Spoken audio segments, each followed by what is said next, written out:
नाजियों की क्रूरता अकल्पनीय थी। वे युद्धबंदियों की उंगलियों में लाल गर्म स्टील की सुइयां डालते थे और उन्हें बर्फीले समुद्री पानी में बैठने पर मजबूर करते थे।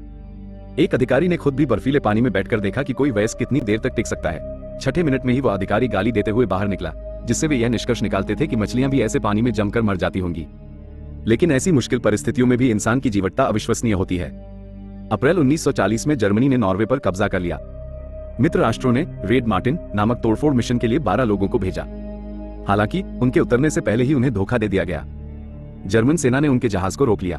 उनमें से एक की मौत हो गई और 10 को गिरफ्तार कर लिया गया, लेकिन मार्टिन एक चट्टान के पीछे छिपने में कामयाब रहा। उसके पास महत्वपूर्ण जानकारी थी, इसलिए उसे किसी भी हाल में बचना था। जर्मनों का ध्यान भटकते ही मार्टिन भागने लगा, लेकिन एक अधिकारी ने उसे देख लिया। मार्टिन ने अपनी जमी हुई पिस्तौल को पत्थर पर थपथपाया ताकि बोल्ट खुल जाए। जर्मन सेना के करीब आने पर उसने तेजी से खड़े होकर 2 गोलियां चलाईं, जिससे जर्मन सैनिक गिर पड़े। वो मुड़ा और भागा। जर्मन सैनिकों ने उस पर गोली चलाई। गोली उसके पैर में लगी और उसका एक अंगूठा टूट गया। खून से लाल हुई बर्फ पर भी मार्टिन दर्द के बावजूद खड़ा होकर भागता रहा।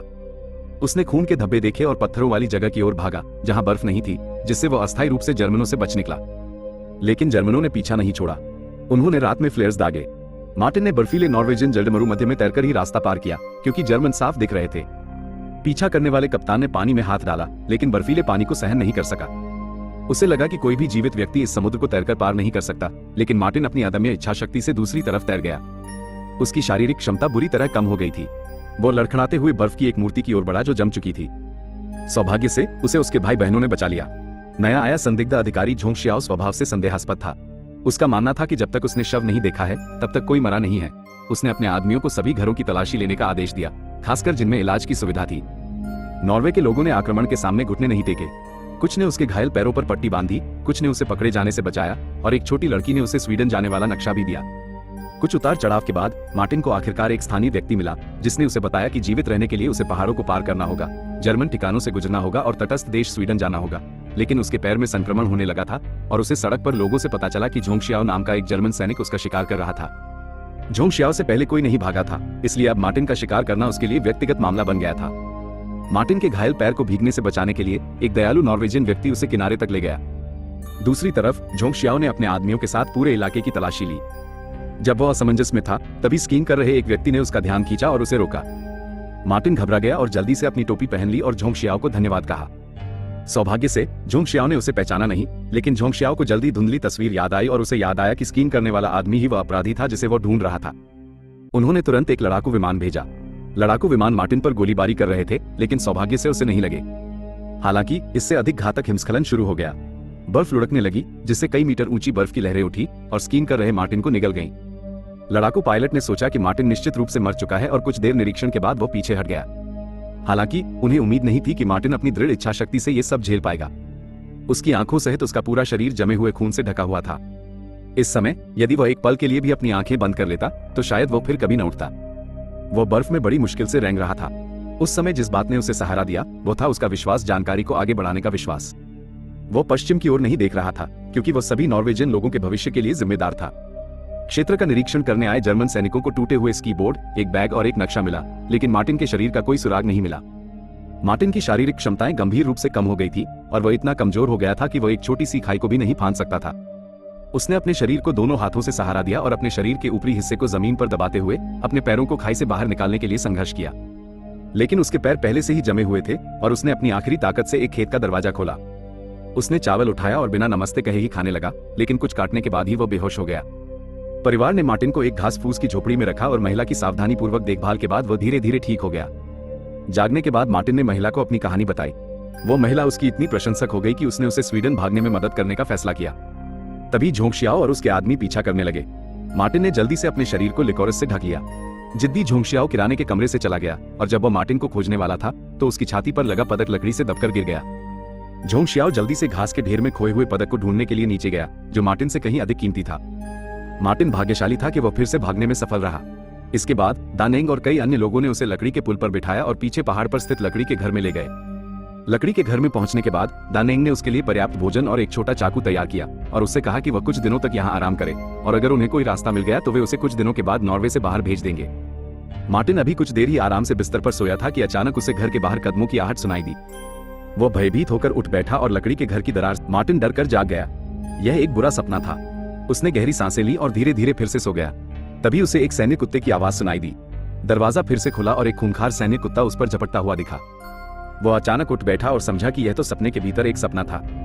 उसने जल्दी से दरवाजे की दरार से बाहर झांका और देखा कि सब कुछ सुरक्षित है। वह वापस बिस्तर पर लेटने की तैयारी कर रहा था कि उसे एक आकृति अपनी ओर देखती हुई नजर आई। वो फिर से चौंक गया, क्योंकि यह उसके पैर ही थे जिनके कारण उसे यह सपना आया था। मार्टिन ने अपने पैरों पर लिपटी पट्टी हटाई और देखा कि उसके पैरों के ऊतक परिगलित गैंग्रीनस हो चुके थे। अगर उसे तुरंत इलाज नहीं मिलता तो ये बीमारी पूरे शरीर में फैल जाती और वो जर्मन सेना के पकड़े जाने से पहले ही मर जाता। उसने एक चाकू निकाला, उसे उस भले व्यक्ति द्वारा छोड़ी गई वोडका से साफ किया, मुंह में स्कार्फ दबाया और अपनी परिगलित उंगलियों को काटने की तैयारी करने लगा। उसके हाव भाव से लगता था कि उसे बहुत दर्द हो रहा था। फिर उसने कटे हुए पैर के अंगूठे को लापरवाही से वहीं फेंक दिया। यह आकस्मिक प्रवेश ही था जो बाद में उसे बचाने वाले व्यक्ति की मृत्यु का कारण बना। इस समय उसे भागते हुए 26 दिन हो चुके थे। वह बहुत थका हुआ था और बेहोश हो गया। अगले दिन दानेंग मार्टिन को जगाने केबिन में आए और उन्हें बताया कि उन्होंने मार्टिन को स्वीडन भेजने का रास्ता ढूंढ लिया है। कई लोगों ने उसे स्लेज पर बिठाया और मार्टिन को, जो चल नहीं सकता था, रस्सी से खींचा। उन्होंने बर्फ से ढके पहाड़ों और चोटियों को पार किया, उन ऊंची घाटियों से बचते रहे जहां लोगों की तलाशी ली जाती थी, और चलते रहे। मार्टिन को आखिरकार वह रास्ता मिल गया जो वो चाहता था। वो चलता रहा और चलता रहा। मार्टिन ने एक टोही विमान का इस्तेमाल किया और आखिरकार उसे एक पत्थर के नीचे दबा दिया। यह मिलन स्थल था और कोई व्यक्ति मार्टिन को लेने आता और उसे स्वीडन ले जाता। स्वीडन, रात हो गई थी और मार्टिन कांप रहा था। वो थोड़ा सा बगल में मुड़ा और पहाड़ के दूसरी ओर चमकदार और भव्य अरोरा, उत्तरी ध्रुवीय ज्योति का शो देखा। वो उस छोटी लड़की के बारे में सोचने लगा जिसने उसे नक्शा दिया था, उन लोगों के बारे में जिन्होंने उसकी मदद की थी, और उन साथियों के बारे में भी जो उसके लिए रहस्य रखने के कारण जर्मन सेना द्वारा मारे गए थे। मार्टिन सो गया और 5 दिन पलक झपकते ही बीत गए। सभी ने सोचा कि मार्टिन स्वीडन में आराम से कॉफी पी रहा होगा। इसी समय एर्नेंग आया। एर्नेंग ही वह व्यक्ति था जो मार्टिन को स्वीडन ले जाने वाला था। वो वहां आया और दानेंग को बताया कि वह कई दिनों से मार्टिन को ढूंढ रहा था, लेकिन वह नहीं मिला। पता चला कि दानेंग ने मार्टिन को गलत जगह पर रखा था। दानेंग जल्दी से पहाड़ पर चढ़ गया और निश्चल मार्टिन को देखने लगा। दानेंग खुद को दोषी मानने लगा और दुखी हो गया। मार्टिन ने अपनी आंखें थोड़ी सी खोली। दानेंग ने उसे तुरंत बाहर निकाला और मार्टिन को तय स्थान पर रख दिया। 10 दिन बाद एर्नेंग आखिरकार यहाँ आया और सोए हुए मार्टिन को जगाने के लिए आवाज लगाई। मार्टिन ने एर्नेंग को बताया कि कई लोगों ने मार्टिन को खींचा था और रात में बर्फानी तूफान का सामना करना पड़ा था। कमजोर मार्टिन बेहोश हो गया। जब वो जागा तो वो पहले से ही एक गुफा में था। बर्फानी तूफान के कारण उन्हें वापस लौटना पड़ा था। ये सुनकर कि यह मार्टिनो स्वीडन नहीं है, उसने एर्नेंग से पूछा कि उसने उसे सीमा पार क्यों नहीं भेजा। फिर वो शांत हुए और बोले, हाँ, नॉर्वे की मुक्ति के लिए सभी लोगों को ऐसे चमत्कार की जरूरत है। अगले दिनों में लोग अक्सर उसके लिए खाना लाते रहे। वे भी ऐसे ही किसी चमत्कार की प्रतीक्षा कर रहे थे। आखिरकार उन्हें अवसर मिला। वार्षिक बारहसिंगा प्रवास आने वाला था। हिरन नॉर्वे से स्वीडन की सीमा पार कर जाएंगे। उन्होंने मार्टिन को स्लेज से बांध दिया और हिरन को उसे खींचने दिया। जब वे सीमा पार करने वाले थे, तभी स्लेज की रस्सी टूटकर गिर गई और सीमा पर पहरा दे रहे जर्मन सैनिकों ने मार्टिन को जोर से जमीन पर फेंक दिया। असामान्यता देखने के बाद उन्होंने मार्टिन की स्लेज को देखने के लिए दूरबीन का उपयोग किया। मार्टिन ने जोर से स्लेज को पलटा और देखा कि जर्मन उसकी ओर आ रहे हैं। उसने स्लेज को खिसकाने के लिए जमीन पर जोर से धक्का मारा। एक जर्मन सैनिक ने 6 गुना क्षमता वाली बंदूक से उस पर निशाना साधा और गोली चलाने ही वाला था कि वह ढलान पर फिसल गया। कई जर्मन सैनिक उसकी ओर बढ़ रहे थे। ये सोचकर कि अब वह बर्बाद हो चुका है, उसने अपनी पिस्तौल निकाली और आत्महत्या करने की तैयारी की। तभी उसे खींचने वाला हिरन उसके पास आ गया। उसने जल्दी से रस्सी का एक सिरा हिरन से बांध दिया और दूसरे सिरे को अपने हाथ में कसकर पकड़ लिया। फिर आसमान में गोली चला दी। भयभीत हिरन तुरंत भाग गया और मार्टिन को फिर से जर्मनों की नजरों से दूर खींच लिया। मार्टिन को अंततः स्वीडन भागने में 63 दिन लग गए। 3 महीने बाद मार्टिन एक गोपनीय टेलीग्राम लेकर ब्रिटेन लौट आया। बाद में मार्टिन ने नॉर्वे के आजाद होने तक नए रंगरूटों को प्रशिक्षित किया। वह एक युवा भर्ती के पास गया। मार्टिन के अविश्वसनीय साहस और दृढ़ संकल्प के बारे में आपके क्या विचार हैं?